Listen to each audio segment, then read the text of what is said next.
When the great King David was dead, he left behind a throne in turmoil. A bitter conflict exploded among his sons for succession, and the very future of the kingdom hung in the balance.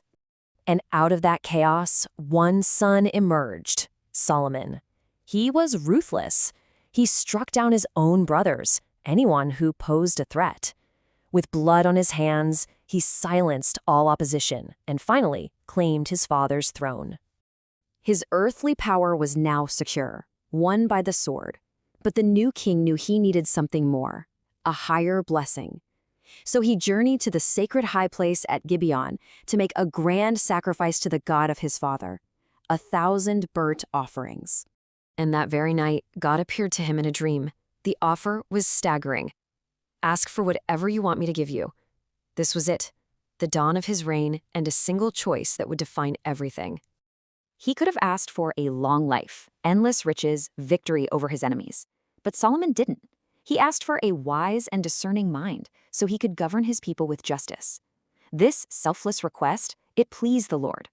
And so God gave him not just wisdom, more than any king before or after him, but also the very riches and honor he hadn't even asked for. It wasn't long before that divine wisdom was put to the test. A truly impossible case was brought before him. 2 women were fighting over a single baby, each one swearing she was the mother. Solomon's command was shocking.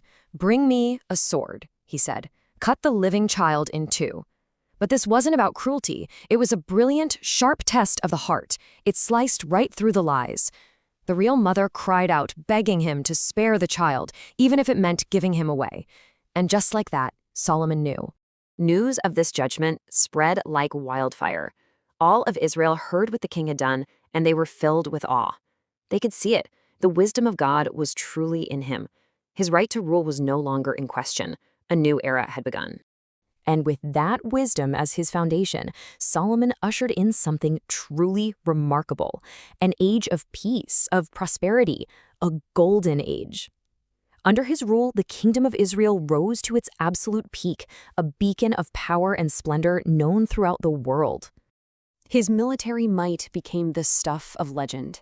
At the very heart of his formidable army was a new, powerful force, 1,400 chariots. This was the most advanced weaponry of its day, and it projected Israel's strength far and wide. And supporting those chariots? 12,000 horsemen. This massive standing army locked down the nation's borders, protected the crucial trade routes, and made sure that the wealth of the world could flow right into the kingdom. Solomon's own wealth was just staggering. It was the envy of the entire world.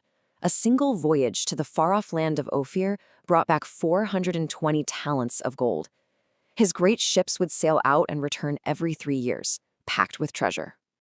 Gold, silver, ivory, even apes and peacocks. All these exotic goods poured into the king's court.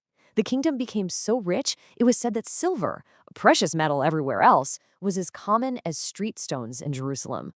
So, with peace in the land and wealth in his coffers, Solomon turned to his most ambitious project yet. It was a sacred duty, a dream that his own father, David, had never been allowed to fulfill, to build a great temple for God. He was going to build a permanent, magnificent home for the Ark of the Covenant.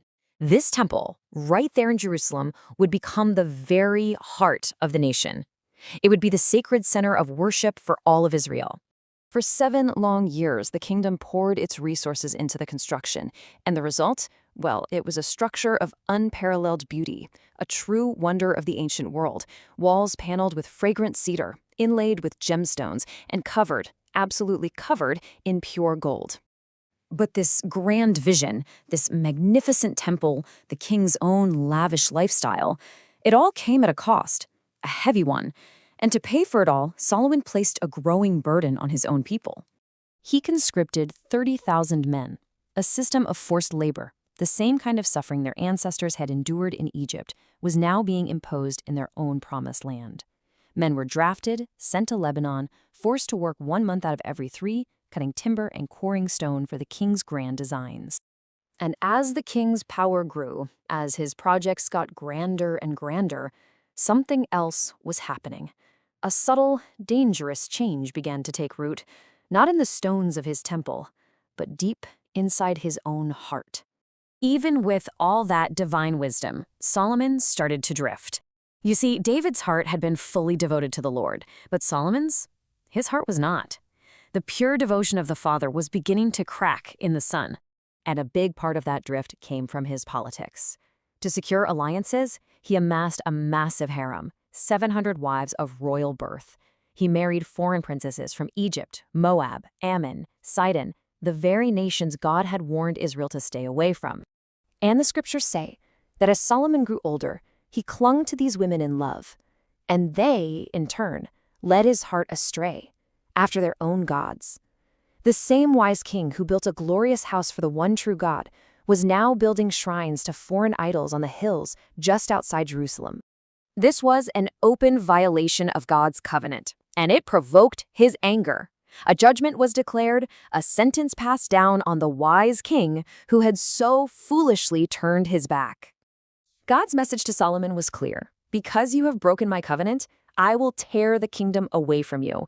For the sake of your father David, it won't happen while you are still alive, but it will happen. The judgment was set in stone. The United Kingdom would be ripped apart. The Golden Age was over. The unity, the power, the prosperity that Solomon had built so carefully, it was all destined to crumble. The wisest man in the world, the king who had raised his nation to its greatest height, had also planted the bitter seeds of its destruction with his own hands.